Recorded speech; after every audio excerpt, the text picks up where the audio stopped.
Smart Ideas, notre rubrique consacrée aux startups éco-responsables avec Vincent Lacaze. Bonjour. Bonjour. Bienvenue, vous êtes le cofondateur de Zalg, entreprise basée à Vannes, créée en 2021 avec Tanguy Gestin. Et avec quelle idée? C'est quoi le point de départ? Notre approche est de valoriser la consommation des algues en France, en Europe.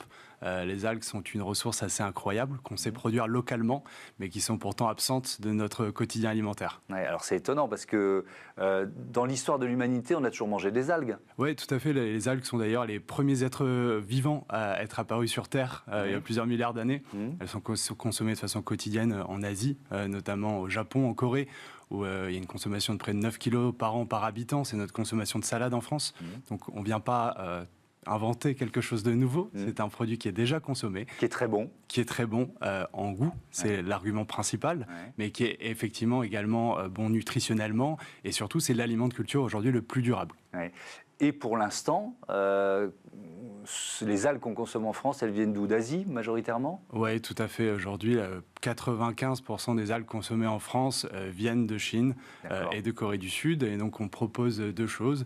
D'une part, des substituts à ces importations lointaines, donc avec des produits fabriqués en Bretagne avec des algues françaises, une qualité supérieure, une traçabilité complète, et également des produits végétaux, toujours à base d'algues. Donc, on parle d'algues de culture, c'est bien ça? Tout à fait. Comment on cultive des algues? Alors, les algues sont cultivées en pleine mer ou en bassin, certaines. Nous, on va principalement travailler avec des algues cultivées en pleine mer. Et déjà, on peut cultiver uniquement des algues qui existent à l'état sauvage. On ne va pas introduire des algues venues d'ailleurs. Donc, c'est des algues qui existent en pleine mer. Et on va venir les positionner sur ces jeunes pousses qu'on va venir positionner sur des cordages en pleine mer qui vont pousser comme ça, sans intrants, sans pesticides et sans eau douce. Et ensuite, ça se récolte comment? Parlons de poser des questions vraiment de béotien, quoi. Effectivement, c'est une culture qui est nouvelle. Donc, ça va être des barges qui vont venir. Donc, les algues sont positionnées sur ces cordages, ces jeunes pousses, au mois d'octobre, novembre. Elles vont pousser tout l'hiver et être récoltées autour du mois d'avril par des barges qui vont venir récupérer donc, ces algues qui ont grandi, qui peuvent faire jusqu'à 2 mètres de long. D'accord. Et ensuite, on les transforme et on les envoie, on les met dans nos assiettes. Apport nutritionnel, ça m'intéresse aussi. En quoi c'est un aliment intéressant? C'est un aliment intéressant qui va apporter surtout des richesses minérales très intéressantes. On peut retrouver plus de calcium que dans du lait, par exemple.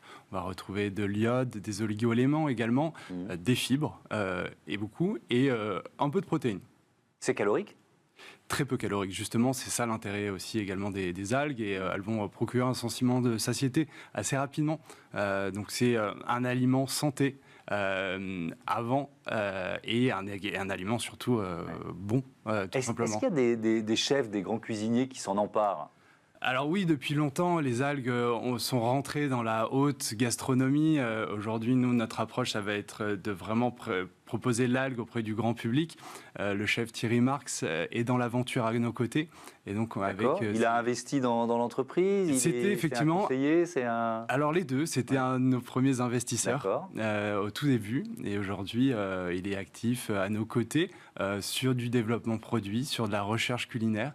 L'idée est de se dire, les algues, ça va avec quoi? On ne va pas changer les consommations, on ne va pas pousser les gens à changer leurs habitudes alimentaires, mais c'est se dire comment inclure l'algue dans un quotidien, dans des habitudes existantes.